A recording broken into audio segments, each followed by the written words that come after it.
بفرما عزیزم. دستت درد نکنه. خیلی ممنون. نه نمیخوام. خواهش میکنم. دستت درد نکنه. بفرمایید. ایشالله هرچی از خدا میخوای خدا بهت بده. ایشالله خار نشی، ایشالله آواره نشی. این کارو چیه میکنی؟ آخه این کارو چیه میکنی؟ دستت درد نکنه. خدا بچه ها تو واسط نگه داره.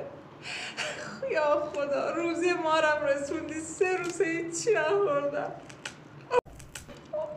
دستت درد نکنه. بیا نصفشو ببر. نه عزیزم. خانم بیا کمک بکن. بیا یه کمک بکن. بیا کمک بکن. بفرمایید عزیزم. این چیه دیگه؟ من پول پستم یه کنه میلیونه. ببخشید دیگه بیشتر از این پول نقد نداشتم. کارتون داری؟ کارتون؟ آره؟ بیا بکش. کارتونم داری؟ بله بکش. به روی چشم. موبایل بانک داری؟ برام مالیات میاد. کارت به کارت کن. بله. 60 37